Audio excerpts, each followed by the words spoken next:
Terima kasih Tuhan berkat napas kehidupan, kesehatan, kekuatan yang masih Tuhan berikan kepada kami sampai detik pagi hari ini.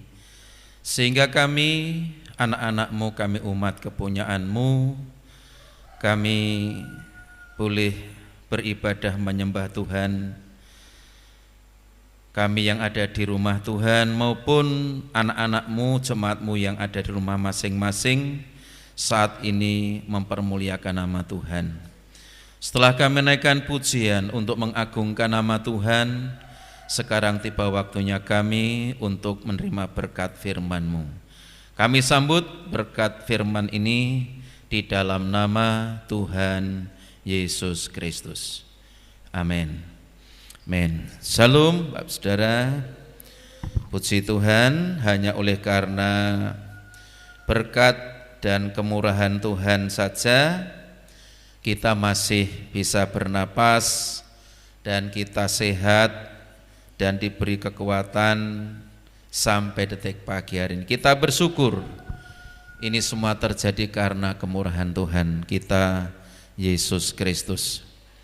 Secara perhitungan dalam Alkitab, semenjak atau ketika Tuhan Yesus bangkit dari kematian, lalu selama 40 hari sering menampakkan diri kepada murid-muridnya, dan setelah itu naik ke surga 10 hari, itu ada pencurahan Roh Kudus. Jadi memang secara perhitungan hari ini, minggu ini adalah turunnya Roh Kudus. Hanya memang saat ini saya renungannya tidak bicara soal turunnya Roh Kudus, tetapi saya masih ingin menyampaikan firman Tuhan mengenai pesan Tuhan ya, sebelum Tuhan naik ke surga, yaitu Tuhan memberikan pesan-pesan kepada murid-muridnya.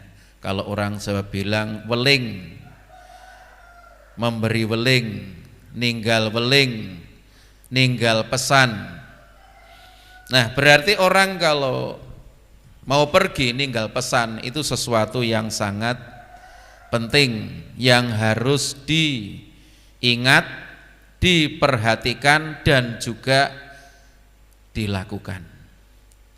Kita buka di dalam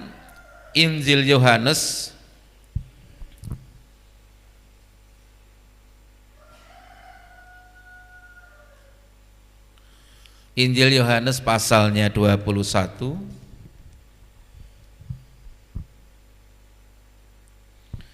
Yohanes pasalnya 21 ayatnya 15 sampai ayat yang ke-17. Injil Yohanes 21 ayat 15 sampai 17. Sesudah sarapan, Yesus berkata kepada Simon Petrus, "Simon, anak Yohanes, apakah engkau mengasihi aku lebih daripada mereka ini?" Jawab Petrus kepadanya, "Benar Tuhan, Engkau tahu bahwa aku mengasihi engkau." Kata Yesus kepadanya, "Gembalakanlah domba-dombaku." Kata Yesus pula kepadanya untuk kedua kalinya, "Simon, anak Yohanes, apakah engkau mengasihi aku?" Jawab Petrus kepadanya, "Benar Tuhan, Engkau tahu bahwa aku mengasihi engkau." Kata Yesus kepadanya, "Gembalakanlah domba-dombaku." Kata Yesus kepadanya untuk ketiga kalinya, "Simon, anak Yohanes, apakah engkau mengasihi aku?" Maka sedih hati Petrus karena Yesus berkata untuk ketiga kalinya, "Apakah engkau mengasihi aku?" Dan ia berkata kepadanya, "Tuhan, Engkau tahu segala sesuatu, engkau tahu bahwa aku mengasihi engkau. Kata Yesus kepadanya, gembalakanlah domba-dombaku. Tema renungan firman Tuhan pagi ini adalah mencintai Tuhan Yesus lebih dari yang lain. Mencintai Tuhan Yesus lebih dari yang lain. Mencintai atau mengasihi ini satu tindakan, satu kebenaran yang mana dipesankan oleh Tuhan kepada Petrus dan kepada murid-muridnya sebelum Tuhan naik ke surga. Sekali lagi perlu kita pahami, perlu kita mengerti bahwa ketika seseorang mau pergi, atau seringkali kalau secara umum mungkin orang sakit parah lalu sudah ada tanda-tanda untuk meninggalkan dunia ini, seringkali memberikan weling, pesan kepada anak cucunya yang masih hidup di dunia supaya melakukan sesuatu. Dan itu seringkali sangat dihargai, lalu diperhatikan, dan seringkali itu dilakukan. Bapak Ibu Saudara yang kekasih dan diberkati di dalam Tuhan Yesus Kristus, dalam ayat-ayat yang baru saja kita baca, ketika Tuhan Yesus sudah mengorbankan dirinya di kayu salib untuk dosa-dosa kita, lalu dia mati dikuburkan, 3 hari bangkit, dia hidup. Selama 40 hari berulang kali menampakkan diri kepada murid-muridnya untuk meneguhkan iman murid-muridnya, untuk membuktikan bahwa Kristus Tuhan itu hidup untuk selamanya, dan memberikan weling, pesan kepada murid-muridnya, khususnya yang baru saja kita baca ini kepada Simon Petrus. Welingnya apa, saudara? Supaya Petrus dan teman-temannya, semua orang yang percaya kepada Tuhan, itu dalam hidupnya, dalam hatinya, mengasihi Tuhan, mencintai Tuhan lebih daripada yang lain. Apa yang lain? Yang dimaksud adalah perkara-perkara yang sifatnya sementara, yang sifatnya duniawi ini.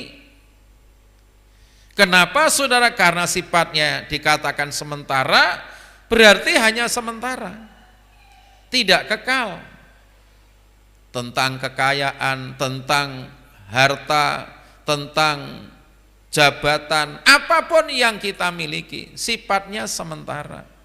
Makanya Tuhan sampai tanya kepada Simon Petrus 3 kali tentang mengasihi, tentang mencintai ini.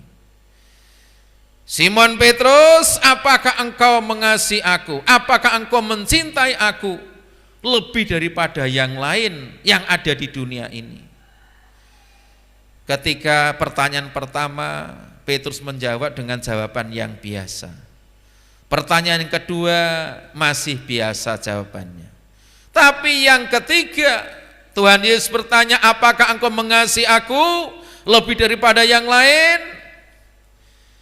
Hatinya Petrus sedih. Kenapa? Petrus sadar ternyata Tuhan itu melihat manusia, bukan hanya melihat tentang apa yang dikatakan, bukan melihat apa yang kelihatan secara lahiriah, tapi Tuhan melihat hati, melihat pikiran yang paling dalam. Sehingga pertanyaan tentang mengasihi, tentang mencintai Tuhan, itu dipesankan kepada Petrus dan teman-temannya supaya semua orang yang percaya Kristus sebagai Tuhan dalam hatinya mengasihi Tuhan Yesus itu lebih daripada yang lain. Seringkali kasih itu memang diartikan secara umum ada 3 bagian atau 3 sebutan. Ada kasih agape, itu kasih yang tanpa pamrih. Ada kasih filio atau philia, itu kasih yang dari hati pribadi. Ada kasih agapak, itu kasih yang rasional. Tapi saya berpikir kalau manusia kita, kasih ini 3-tiganya harus ada. Kadang-kadang kita harus mengasihi tanpa pamrih, kadang-kadang kita mengasihi karena itu keluar dari hati pribadi kita, tapi kita mungkin mengasihi sesuatu yang rasional masuk akal. Tapi kalau Tuhan Yesus Kristus mengasihi manusia tanpa pamrih. Oleh karena itu di dalam Yohanes pasal 3 ayat 16 jelas katakan bahwa karena begitu besar kasih Allah akan dunia ini. Dunia artinya manusia. Sehingga ia telah mengaruniakan anak yang tunggal supaya setiap orang yang percaya kepadanya tidak binasa, tidak mati di neraka, melainkan beroleh hidup yang kekal. Artinya mendapatkan hidup kekal di surga. Itu kasih agape, kasih tanpa pamrih. Karena kalau kita mau membalas kasih Tuhan sebenarnya tidak mampu. Pengorbanan Tuhan itu luar biasa untuk menghapus dosa kita, untuk membersihkan dosa kita, sampai dia rela mengorbankan dirinya sendiri di kayu salib. Bukti kasih tanpa pamrih yang dari Tuhan. Nah, dalam hal ini kalau Tuhan sudah mengasihi kita lebih dahulu, bagaimanakah kita, saudara? Tuhan pesankan supaya kita pun mengasihi Tuhan, mencintai Tuhan lebih daripada yang lain. Artinya Tuhan itu dalam hati kita, dalam hidup kita yang nomor 1. Kasih kita tidak nomor 2, cinta kita tidak yang kedua, tapi Tuhan itu yang nomor 1. Lalu pertanyaannya, mengapa kita harus mengasihi Tuhan Yesus lebih daripada yang lain? Karena ini perintah Tuhan. Ini perintah Tuhan. Jadi Romawi 1 ini adalah karena ini adalah perintah Tuhan. Kita lihat tadi saudara ya, di dalam ayat yang baru saja kita baca, pesannya Tuhan Yesus, perintahnya Tuhan Yesus supaya Petrus dan teman-temannya mengasihi Tuhan, mencintai Tuhan lebih daripada perkara dunia ini, lebih daripada yang lain. Cinta kita, kasih kita kepada Tuhan itu harus yang nomor 1. Dan itu ditulis di dalam Galatia pasal 5 ayat 22 bahwa buah roh adalah kasih. Berarti kalau orang percaya Tuhan Yesus, hidupnya dipenuhi Roh Kudus, maka akan ada bukti nyata dalam hidupnya, ada kasih. Kasih yang dari Tuhan. Tuhan sudah mengasihi, lalu kita mengasihi kepada Tuhan. Lalu contoh yang kedua, karena ini merupakan perintah Tuhan. Di dalam Matius pasal yang ke-22.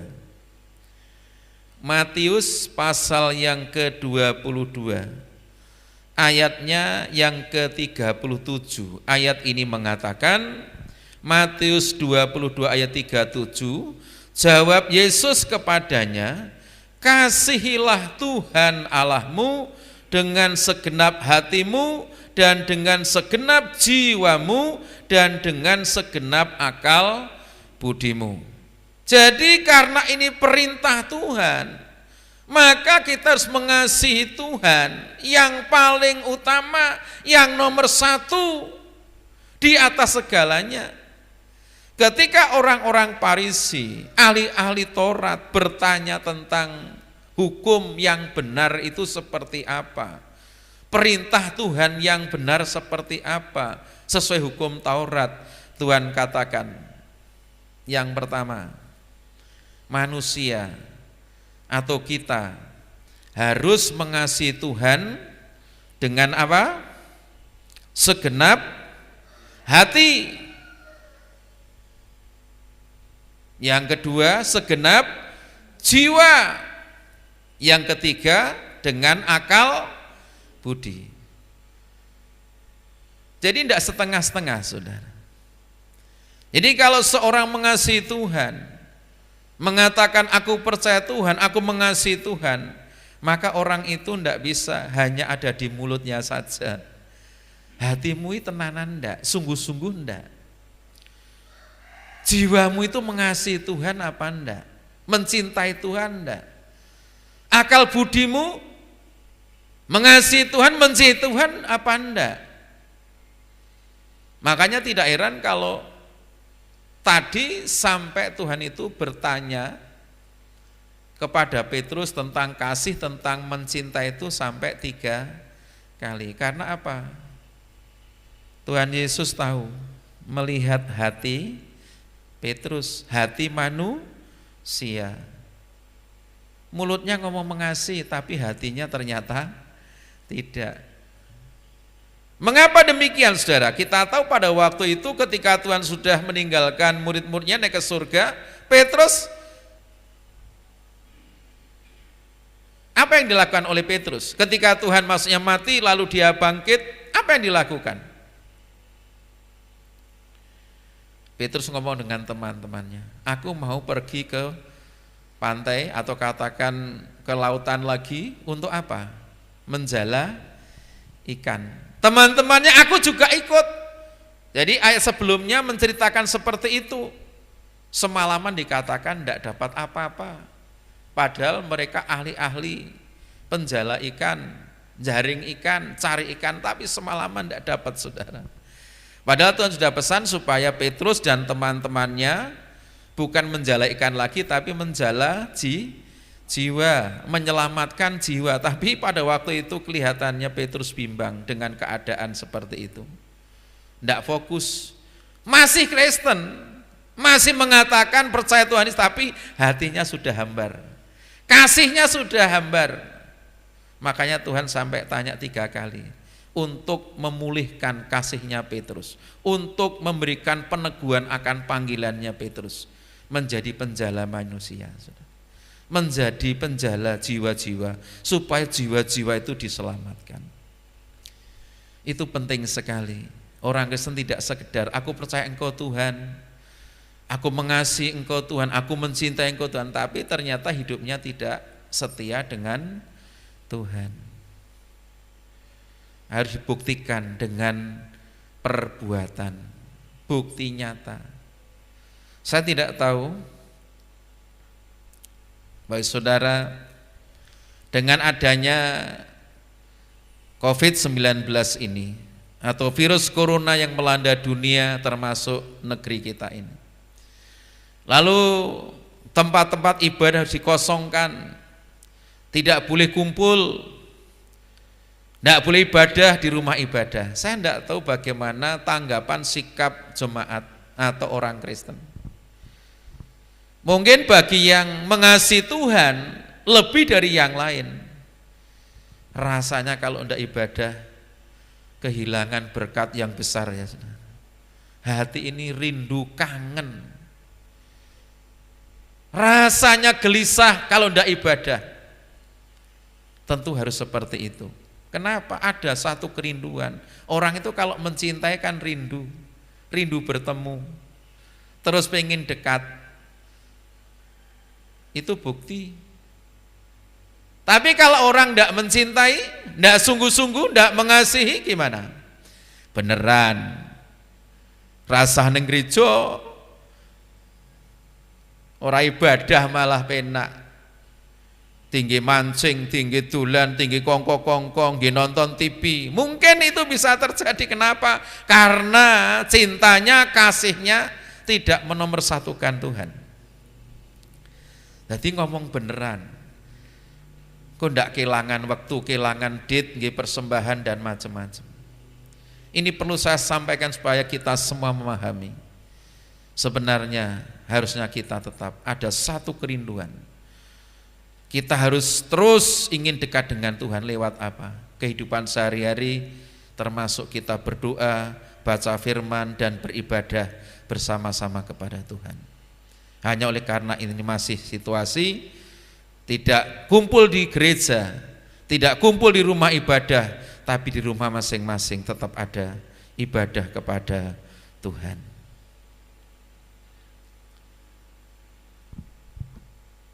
Di dalam Matius pasal 10 ayatnya yang ke-37 dan 38, apa yang dipesankan Tuhan di sini?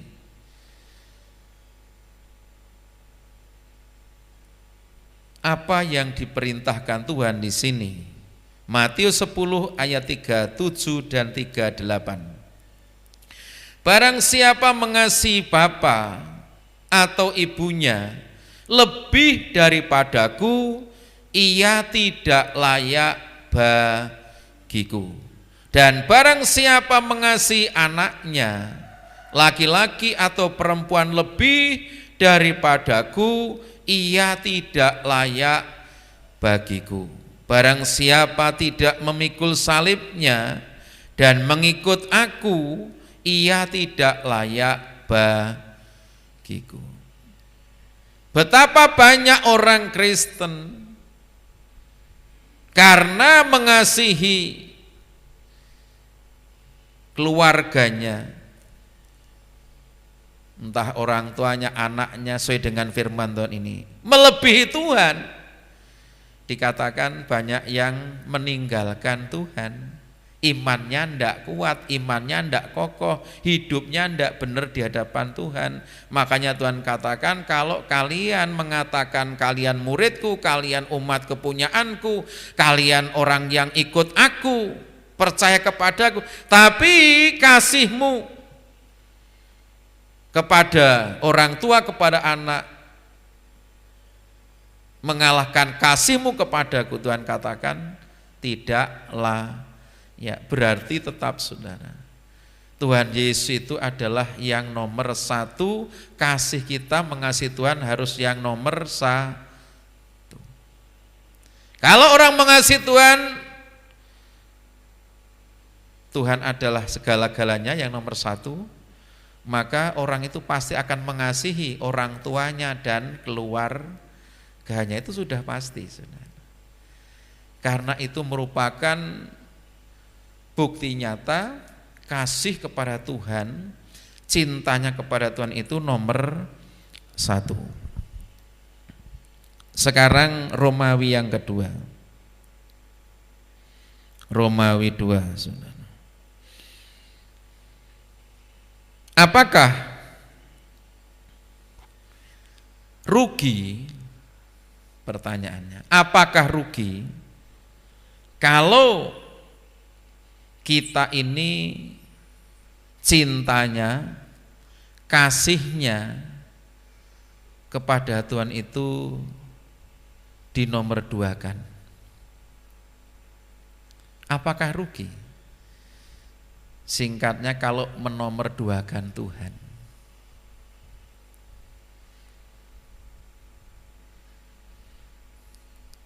Kalau kita menomorduakan Tuhan, kasih kita yang nomor 2, akan rugi. Akan rugi. Kita lihat di dalam firman Tuhan. Tuhan Yesus berpesan kepada murid-muridnya di dalam Yohanes pasalnya yang ke-14, ayatnya yang ke-21.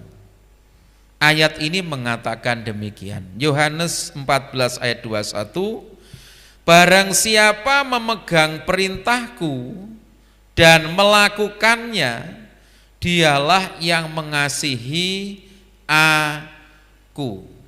Saudara perhatikan, orang yang mengasihi Tuhan, menomorsatukan Tuhan, itu berarti orang yang memegang firman Tuhan, perintah Tuhan, dan juga melakukannya atau mentaati perintah Tuhan. Buktinya orang mengasihi Tuhan lebih daripada yang lain, nurut ayat ini, nurut pesan Tuhan ini, pasti orang itu akan memegang teguh kebenaran firman Allah dan orang itu akan melakukannya, mentaatinya. Kalau tidak menomorsatukan Tuhan, kasihnya kepada Tuhan, berarti orang itu tidak akan taat, tidak akan melakukan perintah Tuhan, dan akibatnya fatal, akibatnya rugi. Kalau kita membaca dalam Kejadian pasal 3 ayat 1 sampai ayat 24, kita akan ingat kisahnya, sejarahnya Hawa dan Adam. Firman Tuhan katakan, ketika Tuhan menciptakan manusia, Adam dan Hawa, lalu Tuhan memberikan Taman Eden untuk dinikmati oleh manusia. Semua kebutuhan disediakan. Tuhan berkata dalam Kejadian pasal 2 itu, semua tumbuh-tumbuhan, semua pohon-pohonan, buah-buahan boleh kamu makan. Hanya satu buah atau pohon pengetahuan yang baik dan yang jahat jangan kamu makan. Itu perintah Tuhan, peringatan Tuhan. Ketika kamu makan, kamu akan mati. Itu firman Tuhan. Semua buah-buahan boleh, hanya satu yang tidak boleh. Tapi ketika iblis datang berbentuk ular, ular bisa bicara, bisa ngomong. Yang dipakai oleh iblis, dekati Hawa, lalu mulai berbicara, memutarbalikkan kebenaran firman Tuhan. Iblisnya ngomong, wah Hawa, kamu masih ingat enggak firman Tuhan itu? Oh ya masih. Firman Tuhan berkata toh, bahwa semua buah-buahan enggak boleh kamu makan toh. Diputar balikkan. Hawa terpancing, oh enggak gitu. Bukannya enggak boleh dimakan, boleh, hanya satu.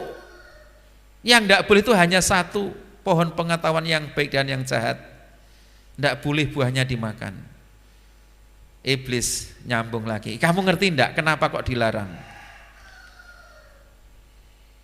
Kamu nanti akan menjadi seperti Allah loh. Kamu akan menjadi pinter loh. Kamu akan menjadi mulia loh. Ya, bahasanya iblis tentunya kalau diterjemahkan seperti itu.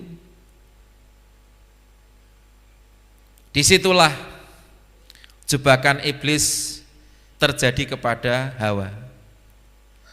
Hawa sudah tidak ingat pesan firman Tuhan.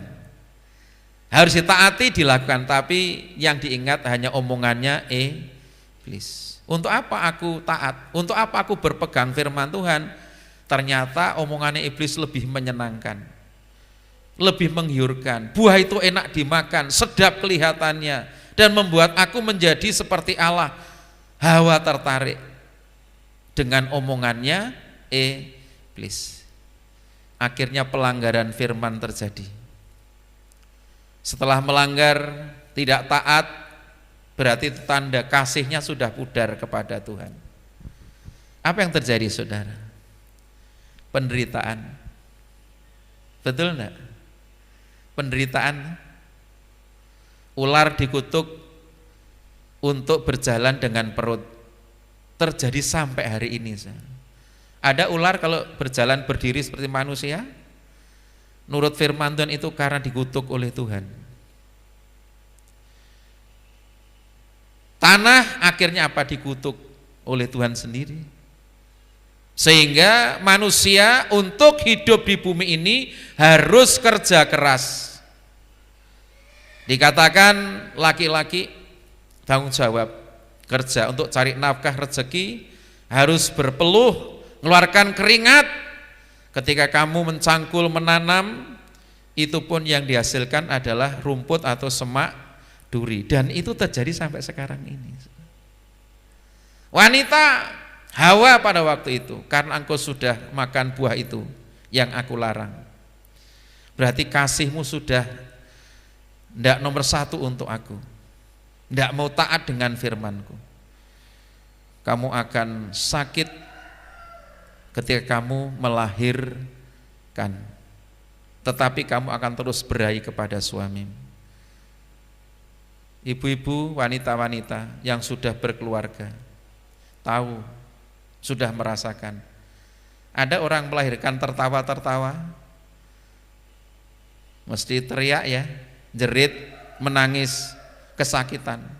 Itu karena penggenapan firman Tuhan. Rugi kalau seseorang kasihnya, cintanya kepada Tuhan, nomor dua, akhirnya seringkali tidak taat dengan firman-Nya, tidak berpegang teguh akan firman-Nya, melanggar, akhirnya rugi. Fatal.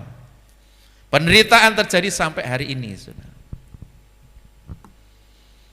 Kalau kita baca contoh yang kedua di dalam Hakim-Hakim pasalnya yang ke-16 ayat 1 sampai 22, itu saatnya kita baca ya, ini catatan aja. Hakim-Hakim pasal 16 ayat 1 sampai 22. Di sana diceritakan tentang seorang anak Nazir Allah, namanya Simson. Simson ini adalah orang Israel, keturunan warga Israel. Tapi pada waktu itu karena orang Israel nurut firman Tuhan itu berbuat dosa di hadapan Tuhan, akhirnya Tuhan serahkan, dikalahkan oleh orang Filistin atau Palestina selama 40 tahun. Lama ya, 40 tahun. Nah, sehingga Simson ini, anak laki-laki orang Israel ini, hidup di tengah-tengah tekanan atau di bawah ditaklukkan kekuasaan orang Filistin. Jadi tidak bebas. Padahal firman Tuhan katakan kamu harus nurut firman Tuhan, taat firman Tuhan, hidup benar sesuai firman Allah.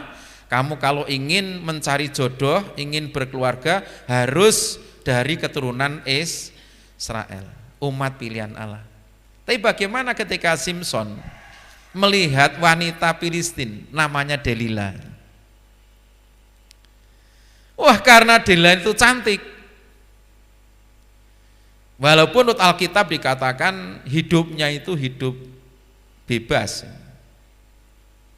Bahasanya Alkitab wanita sundal. Tapi Simson mencintai, mengasihi, sehingga tidak ingat lagi tentang kasih Tuhan terhadap hidupnya. Dia diberi kehebatan, kelebihan. Rambutnya sejak lahir tidak boleh dicukur, tidak boleh dipotong, karena kekuatannya di situ. Ketika kamu motong rambutmu, kekuatan Tuhan, kuasa Tuhan itu meninggalkan kamu. Dan itu terbukti, saudara. Waktu itu berkali-kali Simson berbuat onar, berbuat sesuatu untuk membalas kejahatan ya waktu itu orang Filistin.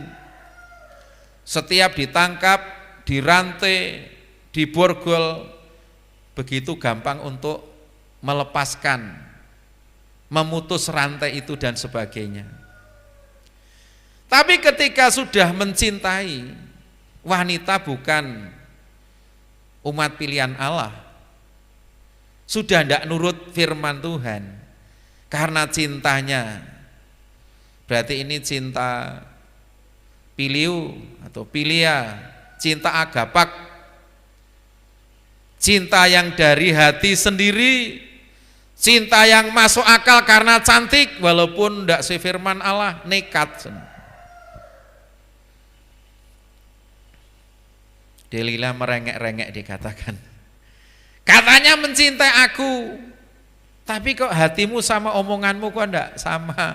Berkali-kali kamu menipu aku. Di mana kekuatanmu? Padahal tujuannya untuk menjebak Simson. Kowe ngomong, kelemahanmu diungkapkan, ketahuan, kamu akan dibunuh oleh orang Filistin. Tujuannya untuk membunuh, untuk dibunuh, saudara. Tapi Simson tidak ngerti kenapa. Karena cintanya kepada Tuhan sudah nomor 2 waktu itu. Cintanya kepada Delila nomor 1. Kalau kita lihat di dalam Hakim-Hakim pasal 16 ayat yang ke-15 itu, akhirnya Simson ngaku, di rambutku ini loh kekuatanku, potongan nanti aku tidak ada kekuatan. Ternyata betul, omongannya didengar Delila lalu dipotong. Pikirnya Simson aku sehebat, dirantai dan sebagainya, pikirnya bisa lepas, tidak bisa lepas karena sudah mengungkapkan rahasia kekuatannya. Rambutnya wis dipotong sama Delila tadi, sama orang Filistin. Akhirnya sudah tidak bisa lepas, berarti sudah hidup di dalam kehancuran. Matanya diapakan? Dicungkil dua-duanya, saudara. Menderita ndak? Rugi ndak kalau orang itu menomorduakan Tuhan? Rugi.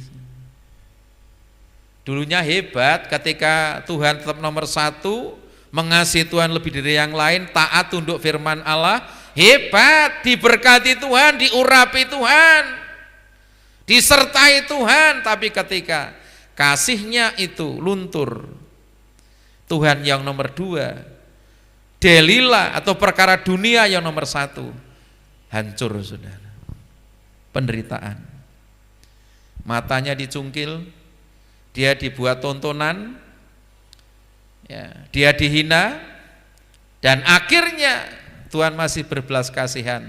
Simson ketika dibuat tontonan di salah satu gedung pertunjukan pada waktu itu oleh orang Filistin, ribuan orang yang melihatnya. Simson berdoa kepada Tuhan, ini sekali lagi aku mohon belas kasihanmu, kekuatan darimu, aku ingin mati bersama orang Filistin. Jadi kalau bahasa sekarang, aku ingin bunuh diri bersama orang Filistin. Betul, saudara. Tuhan kabulkan, artinya mati bersama orang Filistin. Cagak yang besar-besar gedung itu, ya, akhirnya dipegang dan akhirnya terjadilah kekuatan Tuhan diberikan. Akhirnya cagak itu roboh, gedung itu roboh, lalu ribuan orang Filistin mati bersama Simson. Gara-gara apa? Menomorduakan Tuhan. Rugi, penderitaan. Ingat, kita masih mengatakan orang Kristen, kita masih mengatakan percaya Tuhan Yesus, itu baik. Tetapi kalau hatimu, kasihmu, cintamu kepada Tuhan, itu Tuhan yang nomor 2, akan rugi. Tapi kalau Tuhan itu diletakkan nomor 1, itu nanti beda lagi. Kalau yang nomor 2, kerugian, kehancuran, penderitaan, bahkan kematian. Romawi yang ketiga, Lalu apakah untungnya? Apakah untung kalau kita ini menomorsatukan Tuhan? Jawabannya pasti untung. Pasti untung, saudara. Kalau kita melihat di dalam Matius pasalnya yang ke-11. Matius pasalnya yang ke-11 ayatnya 4 sampai 6. Ayat ini mengatakan, Matius pasal 11 ayat 4 sampai 6. Yesus menjawab mereka, "Pergilah dan katakanlah kepada Yohanes apa yang kamu dengar dan kamu lihat. Orang buta melihat, orang lumpuh berjalan, orang kusta menjadi tahir, orang tuli mendengar, orang mati dibangkitkan, dan kepada orang miskin diberitakan kabar baik. Dan berbahagialah orang yang tidak menjadi kecewa dan menolak aku." Saya ulangi ayat 6, dan berbahagialah orang yang tidak menjadi kecewa dan menolak aku. Ditambah lagi pasal 10 ayat 39. Pasal 10 ayat 39 Matius ini, barang siapa mempertahankan nyawanya, ia akan kehilangan nyawanya, dan barang siapa kehilangan nyawanya karena aku, ia akan memperolehnya. Bapak saudara, dalam ayat ini kalau saya hubungkan dengan mencintai mengasihi Tuhan yang nomor satu dari segalanya di dunia ini, maka dikatakan orang itu berbahagia karena tidak akan menolak Tuhan, menerima apa adanya, apapun yang terjadi tetap bersyukur, percaya Tuhan, mengasihi Tuhan lebih daripada yang lain, orang itu akan berbahagia. Lalu dalam pasal 10 ayat 39, kalau karena kasihmu kepadaku, kalau karena imanmu kepadaku, kalian menderita bahkan dibunuh, mati karena imanmu, percayalah bahwa aku akan memberikan ganti nyawamu. Apa artinya saudara? Keselamatan, kehidupan, nyawa yang kekal di surga. Untung saudara, tidak akan rugi. Orang mempersatukan Tuhan itu akan untung, tidak akan rugi. Saya masih ingat saudara, ketika Tuhan izinkan Bu Yabat atau Bu Risa berada di rumah sakit selama 2 bulan. Jadi ini bukan waktu yang singkat. Terlentang di rumah sakit 2 bulan. Waktu itu saya masih ingat berada di ICU. Berarti orang kalau di ICU itu keadaannya pasti gawat. Bagaimana saya sebagai gembala, bagaimana saya sebagai pendeta, bagaimana saya sebagai orang Kristen? Kalau saya mencintai istriku yang nomor 1, tidak perlu aku pulang untuk ibadah bersama jemaat. Kalau aku mencintai istriku nomor 1, tidak perlu aku khotbah untuk jemaat. Lah bojoku wae, istriku saja di ICU, aku harus tetap mekengkeng nunggu tengok-tengok di situ apa yang terjadi. Tapi saya tidak seperti itu, saudara. Saya berkata kepada Tuhan, aku mengasihi Engkau tidak lebih daripada yang lain. Aku mengasihi istriku dengan tulus hati. Walaupun keadaan seperti ini Tuhan, aku harus sementara aku tinggal pulang, aku beribadah bersama jemaat. Saudara, saya kalau malam minggu saudara, saya sudah atur kontak dengan anak-anak, dengan keluarga, tolong jam sekian kamu harus sudah datang.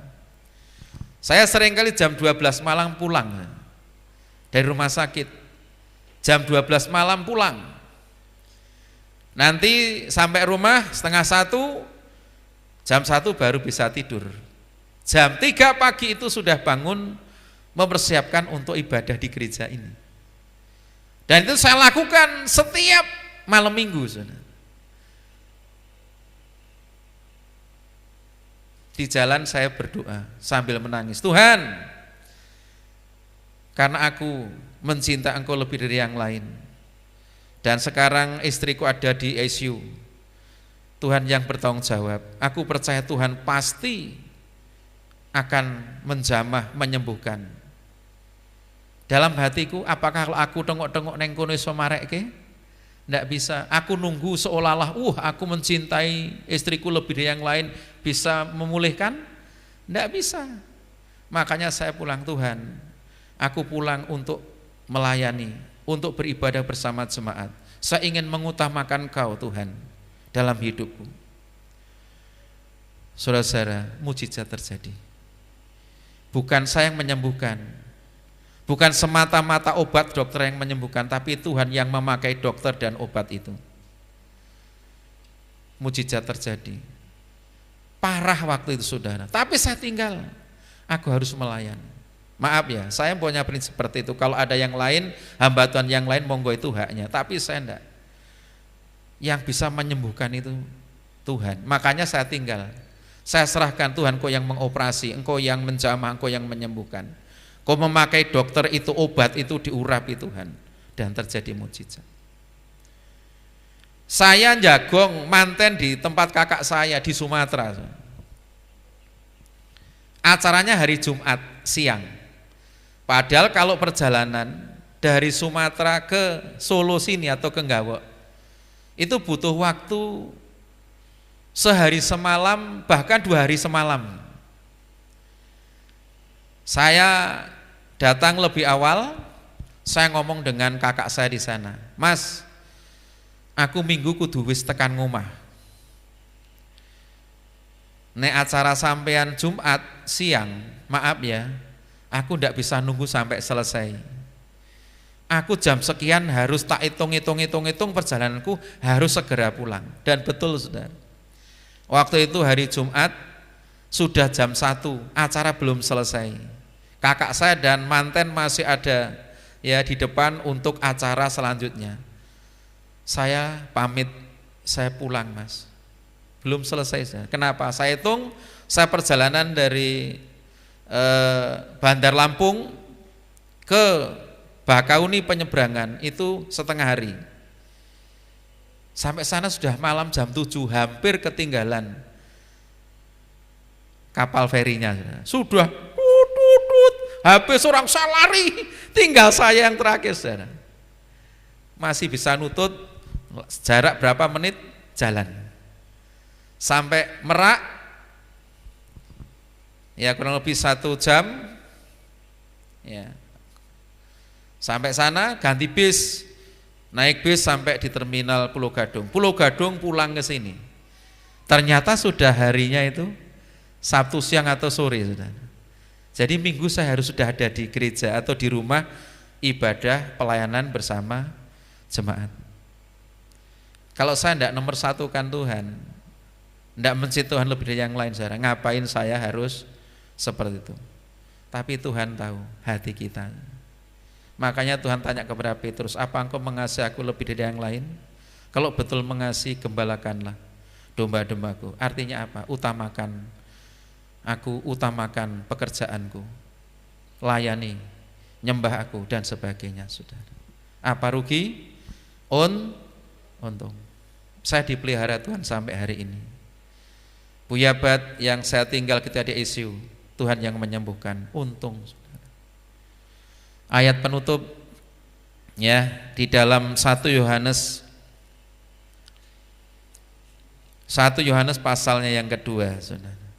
Ayatnya yang ke-15 sampai 17 mengatakan, 1 Yohanes 2 ayat 15 sampai 17, janganlah kamu mengasihi dunia dan apa yang ada di dalamnya.